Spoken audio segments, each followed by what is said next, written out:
Back by popular demand, it's me, China Doll, and this time, I brought my girl Rochelle with me. Rasta Silk is handling high-stakes business across the pond, but don't trip, the legacy he built is still alive and loud. Hit that follow button, drop a 5-star rating, and if you're one of the people Silk changed forever, send your love or your question to letmepullyourcoat@gmail.com. We see you. Welcome back. As you know, I'm holding it down while Silk is out the country. And with me today is a woman I've known for over 20 years, Rochelle, also known as Lucky. Don't let the beauty fool you. She seemed a blade, walked the fire, and now she's out here buying property and building teams. Thank you, sis. Listen, I was a dancer. I was an escort. I was a blade runner. I thought I had it all figured out. I was making cash money every day, but to be honest, I had nothing to show for it. A few trinkets, maybe some clothes and shoes. Don't get me wrong. I looked like I had it all worked out.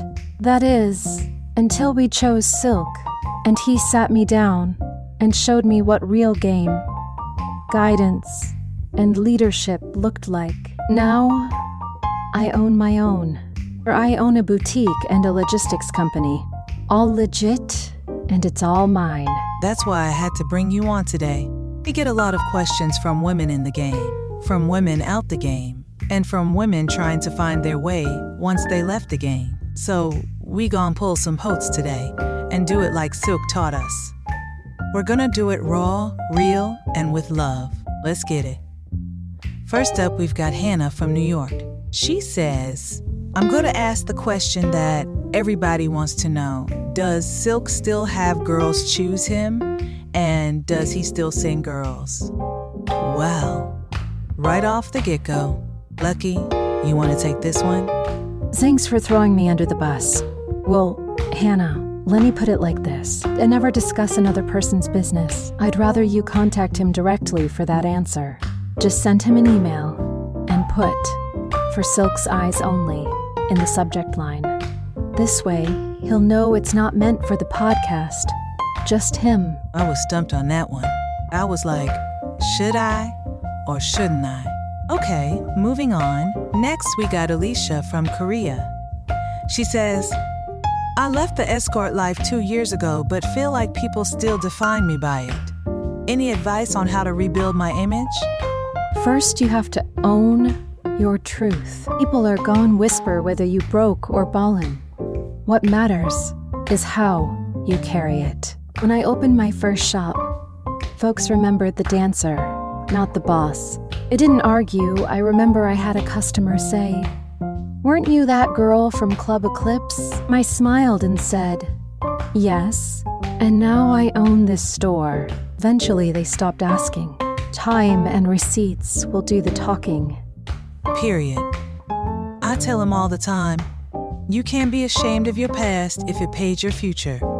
My first beauty studio? I funded it with money I saved while still working at the club. Silk made sure we weren't just spending on shoes and bags. He used to say, if you gon' be in the game, at least treat it like a business.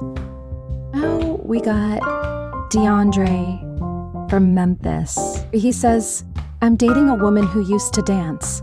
I respect her grind, but I'm nervous introducing her to my mom. What should I do? Are you a grown-ass man or a mama's boy? Because you can't say you respect her if you're ashamed to show her off. I dated a guy who made me feel like I was good enough to sleep with and spend my money, but not good enough to bring to his church. I bounced. Respect starts with exposure. If you're ashamed of who she was, then you don't deserve who she's become. As Silk always says, you got your hat, get your coat, and agitate the gravel. Because you don't deserve her or her love. She ain't a damn secret. Like me and Lucky, she's the fucking success story. This one from Giovanna in Serbia. She writes, I want to start a beauty business, but I have no formal education. Is that even possible? Education is great. I built a whole enterprise off hustle, good credit, and mentorship. When I started my courier business, I didn't know a damn thing about logistics. Silk connected me with a retired trucker who taught me everything over hot wings and beer. Start small, learn daily, and get yourself a mentor or business coach. Knowledge ain't just in books, it's an experience. Giovanna, I opened my lash studio before I ever went to esthetician school. I learned on YouTube, practiced on mannequins, then reinvested my first $1,000 profit into real training. If you wait to feel ready, you'll never start. Next up, Kevin from New Jersey. Why do y'all women say loyalty matters more than love? Kevin, love is a feeling. Loyalty is an action. People can love you and still betray you. Loyalty says, I got your back, even when love fades. I had a man say he loved me while putting me in harm's way every night for his benefit. He'd smile in my face, but he'd leave me hanging when it mattered most. Meanwhile, I had another man, a homeboy from back in my early days, who loaned me $5,000 with no questions asked when my mom got sick. Like, never said he loved me, never tried to sleep with me, just showed up and did what needed to be done. That's loyalty. It's rare. That's who I keep close. Now we got Brielle from Atlanta.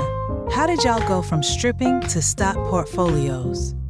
It sounds like a broken record, but it was all Silk. He made us save. Then he would match our money, dollar for dollar. He sat us down and taught us how to read contracts, invest in flip property. I remember him telling me, baby girl, your looks can open the door, but your paperwork keeps you in the building. I didn't even know what equity was. Now I'm teaching my nieces and any woman that wants to move up. That's all facts, Brielle. Silk had me sitting in meetings with bankers and lawyers when I was still doing my makeup backstage. It taught me how to negotiate my first lease. I've still got the folder labeled Silk School with all the business plans and budgets we wrote. It wasn't just about getting out the game. It was about getting ahead of it. Next is Maritza from San Diego. Is it possible to forgive a man who cheated on you while you were pregnant? Ew.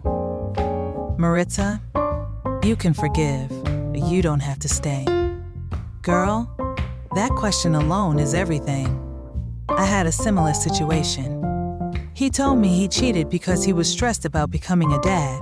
Like, my swollen feet and sleepless nights didn't count. I forgave him for me, not to keep him. That freedom? Priceless. And now, my son sees his mama thriving, respected, and not settling. I left mine and rebuilt with peace. Never confuse healing with holding on.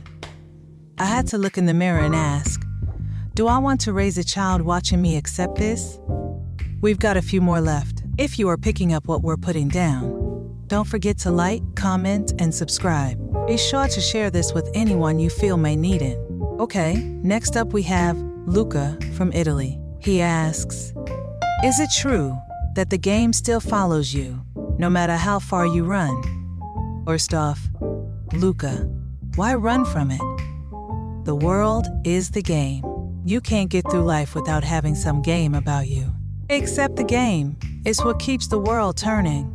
Either you learn to navigate and use the game, or spend the rest of your life being a mark. Exactly. Silk always said, if you tell your own story, nobody can use it against you. Sorry, y'all, but Lucky's mic is acting up. Hopefully, we'll get her back. Or this one's from Joy in Chicago. How do I stop letting men use me financially? Well, Joy, by closing your legs and your wallet. Then open your eyes. If you feel like a sponsor and not a partner, you already know what time it is. Ask yourself this, would he give a shit if you had nothing? Or is his love only transactional? Here's one from Miguel in El Paso. Why do successful women intimidate men? Insecure men fear what they can't control. Real men, we celebrate it. Silk never flinched when I said I wanted to own 5 businesses. He said, why not make it 6? That man built bosses, not puppets. All of his girls left with a portfolio, retirement fund, and property. Just because you can piss standing up, don't make you a man. It makes you male. If you can't see what a woman is worth to you as a partner, it may as well stay single. We all don't want what you have. Some of us already have it and looking for someone to share it with so that we both can rise up. This one isn't a question, but I'm them included because it made me smile. Here's a really big shout out to Brian A. from Miami, Florida, who sent us a selfie of him rocking the hoodie he received from us. Brian says, thanks to Silk's advice, I finally started my landscaping business. Using Silk's method, I already have 4 bona fide contracts. Ryan, we see you, but stay grinding and rock that hoodie with pride. Here's your coat pull of the week. If you want to know who really believes in you, watch who claps when you win and who disappears when you fail.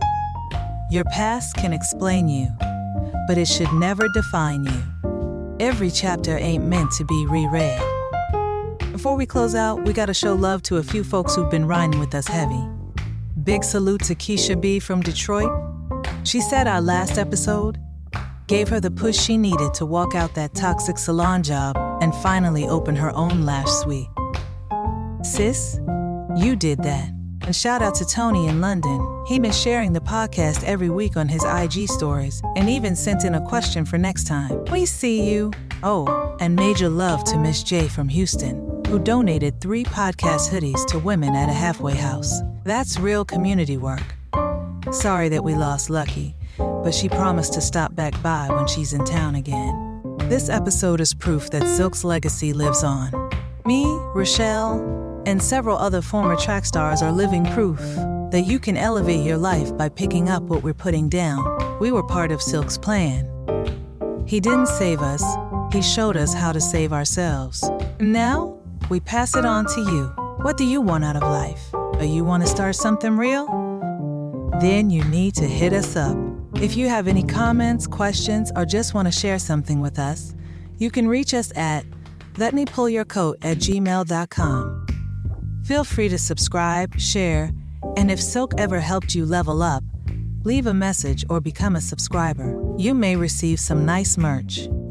Hopefully, in the next episode, Silk will be back with stories from overseas. Until then, I'll be spitting this wisdom, so keep grinding smart, keep loving harder, and never forget who poured into your glass.